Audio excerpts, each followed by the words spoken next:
Hello students, how are you? Good. Okay, let us start about our next topic. Our topic is law of supply.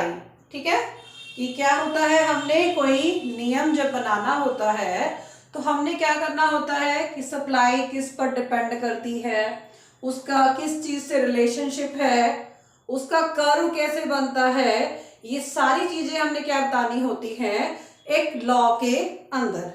ठीक है, तो law की सबसे पहले क्या होती है, कुछ अजम्पशंस होती हैं।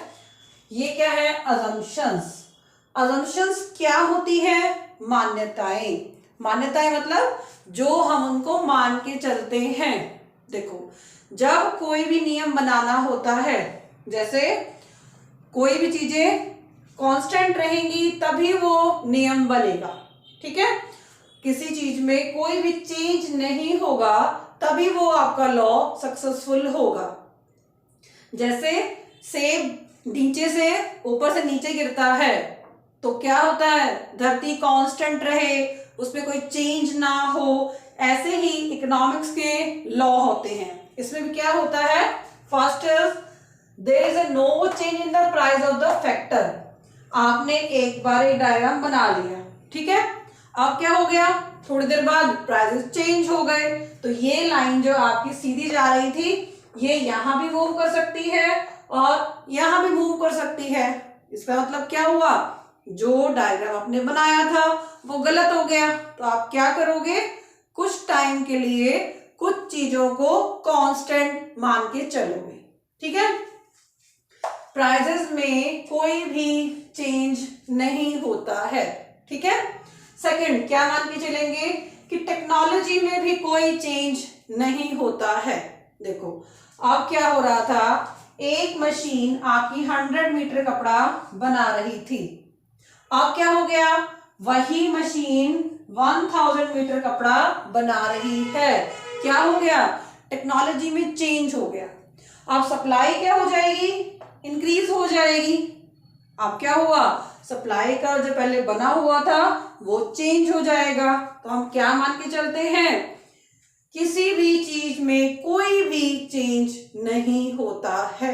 क्लियर। थर्ड इज, जो एक फर्म का गोल है, दो गोल होते हैं, first is profit maximisation, second is sale maximisation. दोनों के गोल में कोई भी चेंज नहीं होता है। ठीक है, there is no change related goods. अब रिलेटेड गुड्स के क्या हो गया, रिलेटेड गुड्स क्या होती है, टी और कॉफी, जो चीजें आपस में जुड़ी हुई होती हैं, मतलब अगर एक नहीं मिली तो दूसरी ले हम ले सकते हैं, वो क्या होती है, रिलेटेड गुड्स। तो उसमें भी कोई चेंज नहीं होता है। अब क्या है कि गवर्नमेंट की पॉलिसी में भी कोई चेंज नहीं होता है। गवर्नमेंट ना तो टैक्स ज्यादा लगाती है ना टैक्स कम लगा रही है, जितने टैक्स वो आपसे ले रही है उतने ही वो लेगी, उसमें भी वो कोई भी चेंज नहीं करेगी।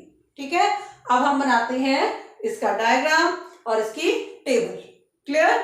फर्स्ट टेबल में आपको क्या चाहिए, प्राइस। सप्लाई निकालने के लिए आपको दो चीजें चाहिए, फर्स्ट इज प्राइस और सेकंड इज क्वांटिटी। ठीक है, प्राइस, देखो आप सप्लायर हो तो आपको क्या चाहिए, प्राइसेस आपको रीजनेबल मिलेंगे तभी आप अपनी चीजें को बेचोगे। ठीक है, इसका मतलब प्राइसेस जब 5 रुपीज थे तो आप क्या कर रहे थे, कोई क्वांटिटी सेल नहीं कर रहे थे। ठीक है, अब आप गोलगप्पे खाने गए तो प्राइसेस क्या है, 5 रुपीज, तो आपने क्या किया, बेचना नहीं शुरू किया, क्योंकि 5 रुपए में आपको कोई फायदा नहीं है। जब प्राइसेस 10 हो गए तो आपको थोड़ा सा फायदा होना स्टार्ट हो गया, तो आपने 10 गोलगप्पे खिलाने स्टार्ट कर दिए, इसका मतलब 10 की सप्लाई कर दी। प्राइसेस क्या हो गए हैं, और ज्यादा हो गए हैं, तो आपको फायदा भी क्या हो रहा है, ज्यादा हो रहा है। तो आप क्या करोगे, ज्यादा चीजों की सप्लाई करोगे। जितने प्राइसेस ज्यादा होते जाते हैं आपकी सप्लाई उतनी ही ज्यादा होती जाती है। ठीक है, इसका मतलब प्राइसेस और क्वांटिटी में हमेशा पॉजिटिव रिलेशनशिप होता है। पॉजिटिव मतलब prices increase, supply increase, prices decrease, supply decrease. Clear? ये आपके इंक्रीज होते जाएंगे तो ये भी आपकी इंक्रीज होती जाएगी। क्लियर? अब हम बनाएंगे इसकी टेबल, सॉरी डायग्राम। यहां पे लेना है क्वांटिटी और यहां पे लेना है प्राइसेस। एज इट इज जो यहां पर बनाया है उसको यहां हमने ड्रॉ कर देना है।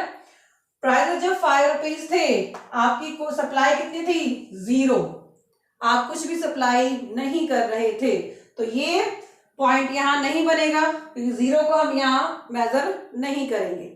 सेकेंड इज आपकी प्राइस कितने थे? 10। क्वांटिटी कितनी थी? 10। यहां देखो प्राइसेस 10 और क्वांटिटी यहां से 10 ले लो तो ये आपके पास एक पॉइंट निकल जाएगा। ठीक है?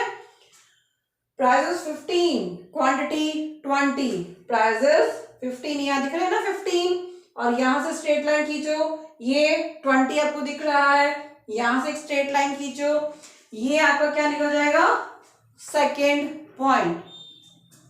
फिर क्या है? प्राइसेस 20 और क्वांटिटी 30। अब प्राइसेस देखो यहां आ जाओ, प्राइसेस 20 और ये क्वांटिटी 30 यहां मिलाओ। ठीक है? तो ये एक और पॉइंट निकल जाएगा।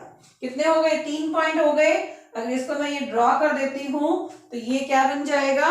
Supply curve. ठीक है?